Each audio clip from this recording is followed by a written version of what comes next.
June 1994, the rogue comet Shoemaker-Levy 9 approached Jupiter. As it did, observers on Earth soon realised it was on a collision course. But what it did next was totally unexpected. It split into 23 sections, and one by one these flash impacted on the surface of the mighty Jupiter. Each flash-devastated area was the size of Earth. For the first time, modern man had witnessed a comet collide with a planet. Had mankind witnessed just such an event in the past? Could it happen to Earth in the future?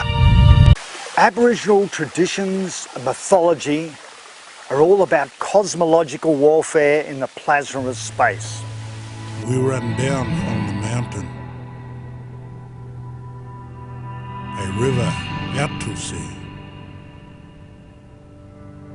We lift off to the stars above. Our spirits shine for free. We return from the sky to be born of Mother Earth, Red Earth, Mother Earth, our river out to sea.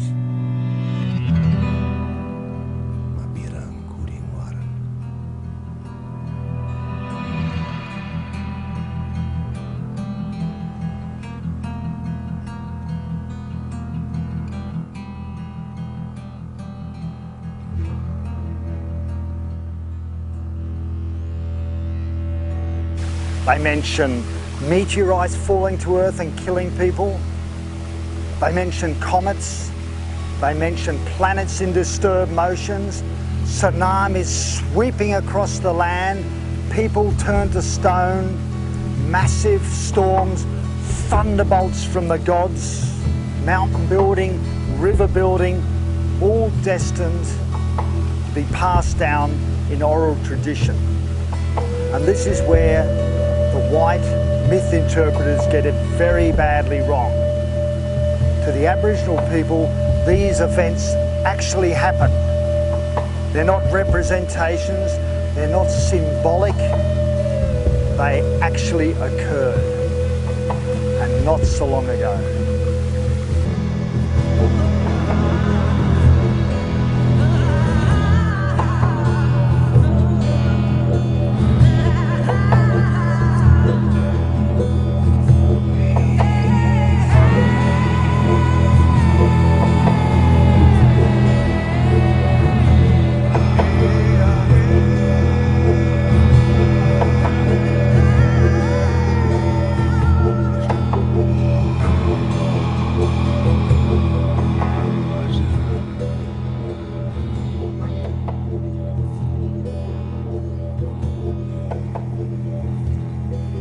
The seas that pound this coast are pretty incredible, especially during winter.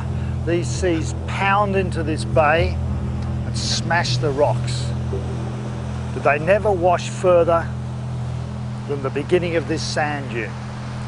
And to prove that, all the vegetation is intact, just apart from this small bit here. Now let me show you how high this sand dune is. Around about 20 to 30 metres, and something, sometime in the not too distant past, has smashed into here, washed all the sand out of the bay and spun it up into these cliffs. Something incredibly powerful. So this sand dune hasn't been placed there by anything we see today. Now here's the shoreline. You can hear the sea in the background.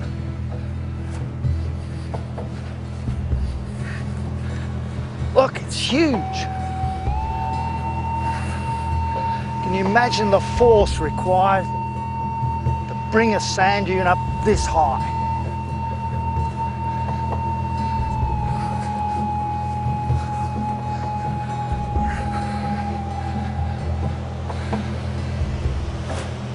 Amazing.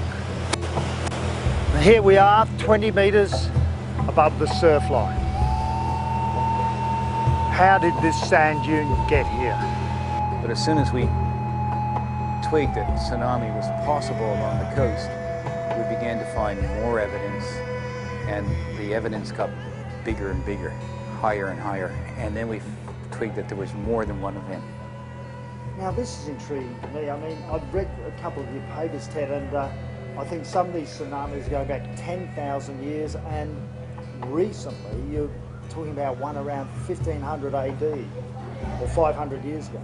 The two biggest ones, there appears to be one about 5,000 years ago. Yeah. And that evidence is not preserved too well on the rock platforms or headlands. It's really probably the best indicator is a sand layer in a delta south of here, the Shoalhaven Delta. Okay. And this sand layer goes right through the delta 10 kilometers inland, and it's got marine shell in it. The 1500-year one is probably the second biggest, but it's the most recent and it had the most impact. So we find a lot of those deposits along the coast. We're roughly around about 200 foot above the cliff here, and this is quite remarkable, this collection of shells. Let's go down and have a look at them.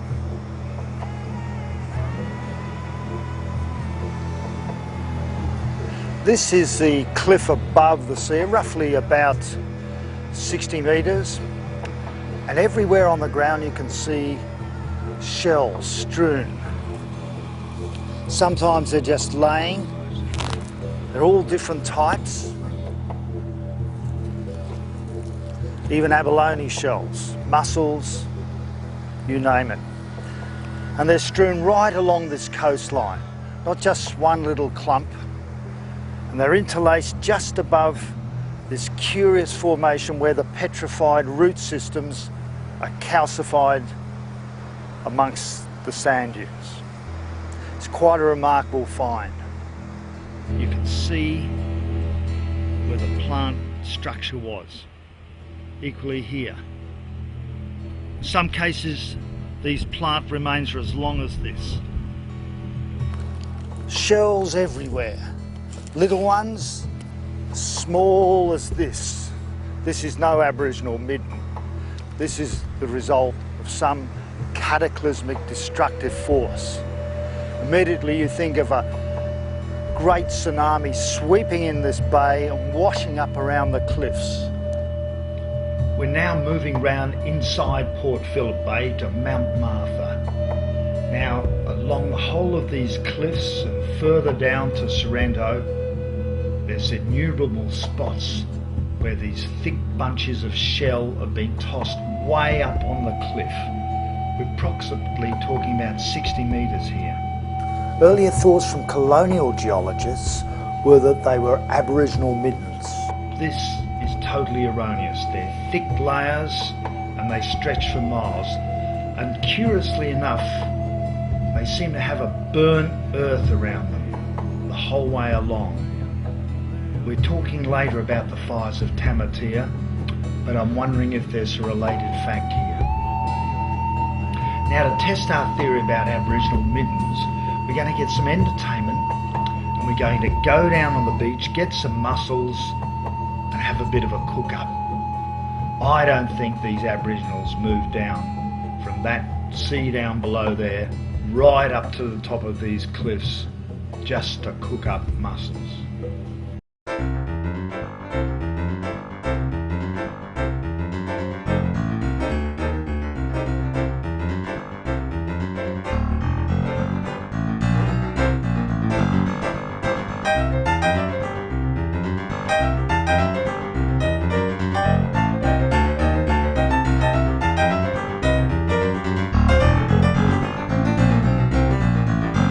Lots of mussels tied to those rocks somewhere. We'll be able to cook them up. These are fantastic. There's the gold colours, the reds, some moss growing on them or something. They're amazing. Being washed by the sea continually. How good's that? They're nice light mussels, these ones. Oh, beautiful. Oh, how good's that? I can't get anything fresher than that directly from the water, then into the pot to cook it. Fantastic.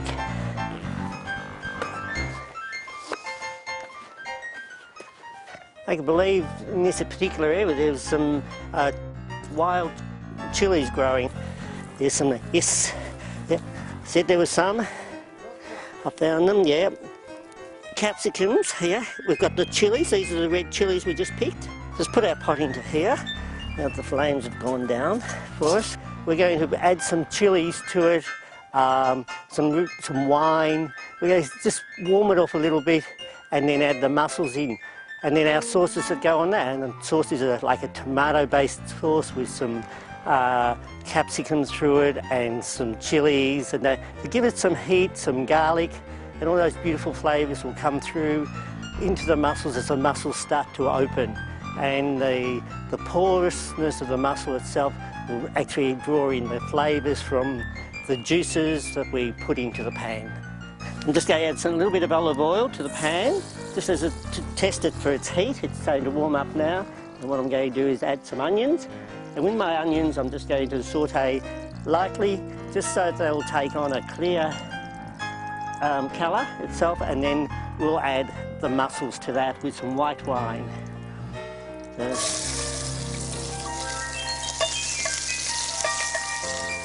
White wine. Then we'll add everything else, some herbs. Our chilies, you can throw them in whole. I've cut some up. Some peppers as well. Some garlic. Spin it around. And to that we'll add our tomato. Oh, we got some wine. Yeah. I wondered what that was for. I thought it was olive oil. Lovely and rich in colour, this one. What is it, Chardonnay, is it? Oh, a local one.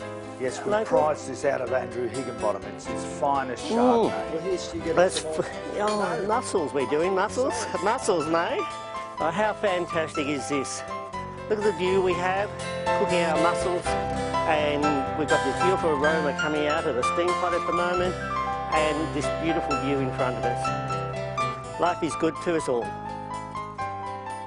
And these beautiful flavours and that juice you can just put in a bowl and pour the juice over them.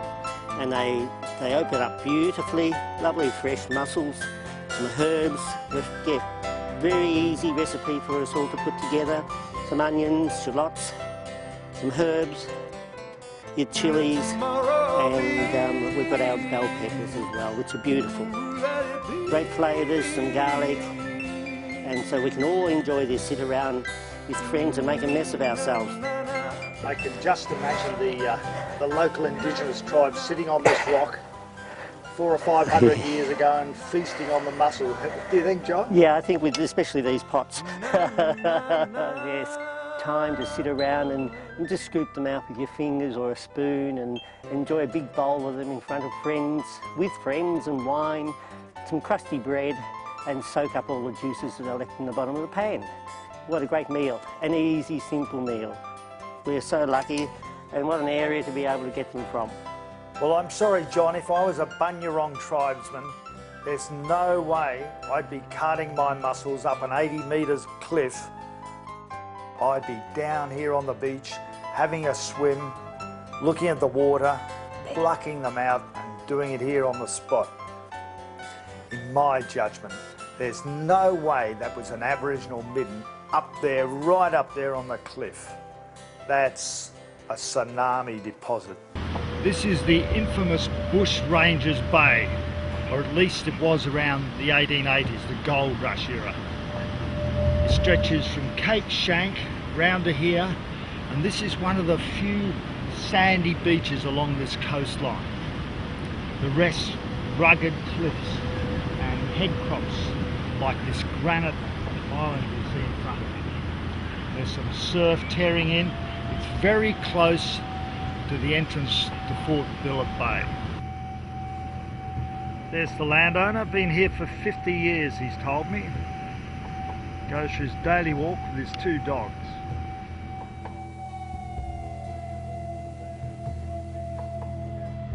You can see how tightly packed they are. All varieties, shapes, sizes, but thickly crusted over this layer of sandy earth, from small ones to big ones. abalone again. And right up this little valley. And then these little, as it were, crusty little layers.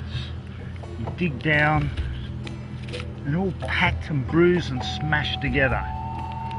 Look at that. More rolled rocks, different types. And this, as I say, we're about 100 metres from the beach now. We're a long way up. How did these shells get all the way inland? They've been blasted up the beach and dumped. But how did this dump get here in the first place?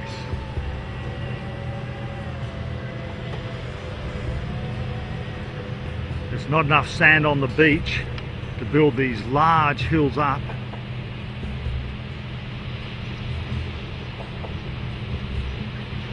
Could a mega tsunami have scavenged this bay and washed it up and dumped shells and all sorts of creatures back up this gully? It seems highly probable to me.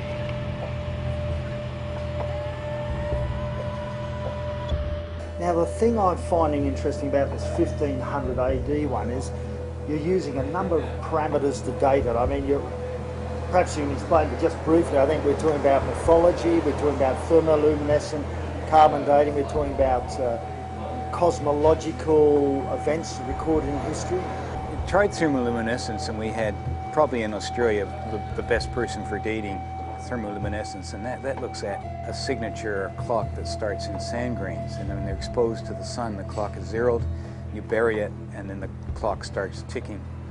And it's not accurate. To zero the clock, it has to be in sunlight, so if a tsunami event occurs at night, the sand grains never get zeroed. Okay. And we found that was a problem. We weren't getting anything modern dates. We were getting dates, but they were 22,000 years ago. And sea level at that time was way off the coast, so there's no way we'd be looking at a tsunami deposit this close in.